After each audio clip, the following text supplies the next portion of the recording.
Agree startup एक ऐसा challenge है हम लोगों के लिए, ये एक ऐसी योजना है जिसके थ्रू हम लोग बहुत आगे जा सकते हैं। जैसा कि माननीय प्रधानमंत्री जी का सपना है, जितने भी हमारे फार्मर प्रोड्यूसर ऑर्गेनाइजेशंस यानी कि एफपीओ के स्टॉल्स लगे हुए हैं, वो जितने भी विद्यार्थी हैं वो निश्चित तौर पर अपनी इनकम में वृद्धि कर। सबसे पहली चीज एक समझिए, आपकी जो खेती है, आपकी जो फसल है, वो खुद में एक एग्री स्टार्टअप है।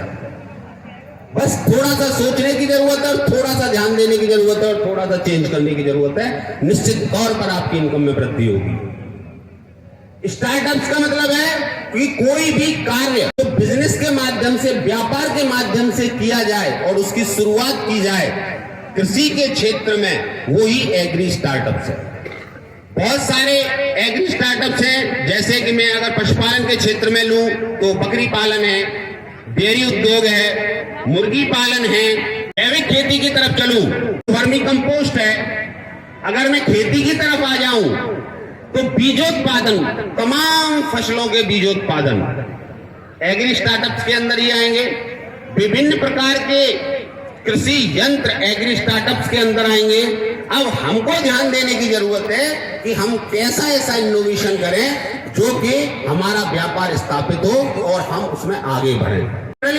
ज्यादातर किसानों के पास एग्री स्टार्टअप्स के रूप में अपनी खेती से संबंधित पशुपालन निश्चित तौर पर एक एग्री स्टार्टअप्स का उचित माध्यम बन सकता है। इसके साथ साथ औद्यानिक फसलों में अगर मैं चलूं तो तमाम फसलों के आप समझ लीजिए कि पौध उत्पादन या प्लांटिंग मटेरियल उत्पादन, यानी कि जो पौधा होते हैं, प्लांट्स होते हैं, फल पौधे, वन के पौधे, तमाम तरीके के पौधे, औषधीय पौधों का उत्पादन निश्चित तौर पर ये एग्री स्टार्टअप्स के अंदर आते हैं। अब हमको ये ध्यान देना है कि हमको कहां से एग्री स्टार्टअप शुरू करना। निश्चित तौर पर युवाओं के लिए कृषि और पशुपालन,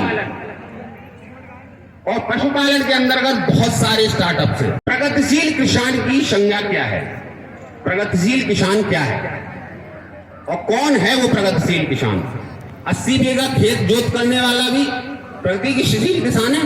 नहीं। प्रगतिशील कृषक है जो समय पर अच्छी से अच्छी तकनीकियों को समाहित करते हुए खेती करे और उसके साथ साथ जो प्रकृति का वरदान उसके व्यवसाय के रूप में मिला है, उसी प्रकार से उन्नत पशुपालन करे।